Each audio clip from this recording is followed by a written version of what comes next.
Hi everyone, আজি মই কুমুৰাৰ হৈতে হাঁহৰ মাংস বনাম সম্পূৰ্ণ থলুৱা পদ্ধতিৰে আহকচোন চাওঁ আজি কেনেকৈ বনাইছো মই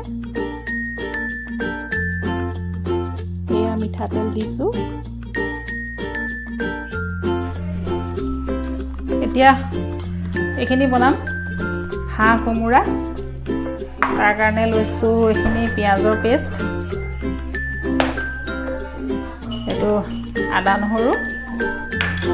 আৰু আছে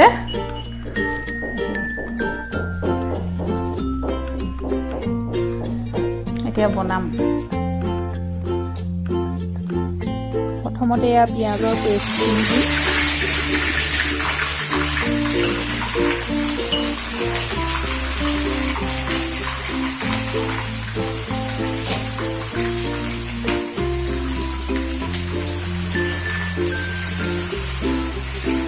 মাংসখিনিটো মই অলপ গোটা পিয়াজ সানি ৰাখিছো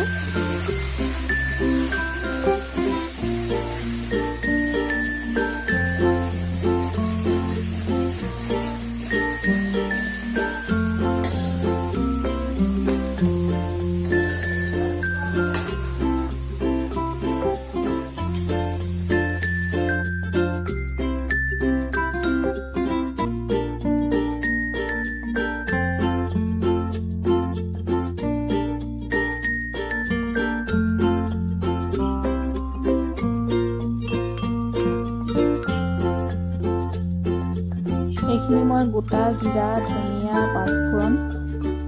ভালকৈ ভাজি গুৰি কৰি ৰাখিছিলোঁ তেজপাত হালধি বেলেগ মছলা ব্যৱহাৰ নকৰোঁ মই মাত্ৰ এইখিনিয়ে ব্যৱহাৰ কৰিম এইখিনি দিয়ে গোটেই ভাজিখিনি বনাম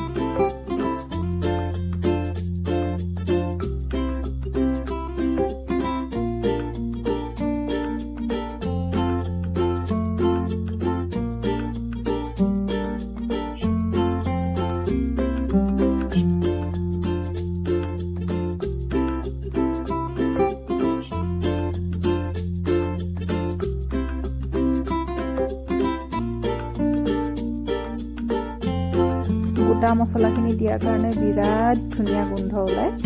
সাংঘাতিক ধুনীয়া গোন্ধ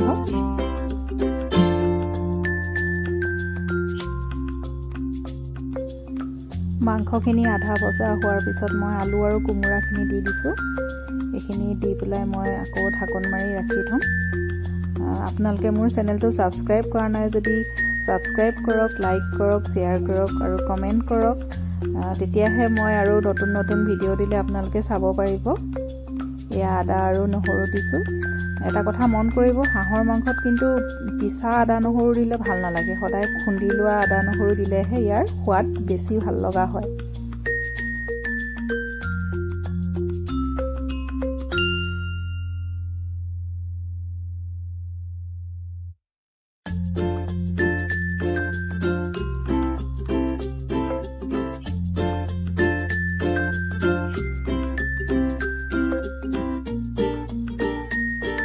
আমাৰ হাঁহ আৰু কোমোৰাৰ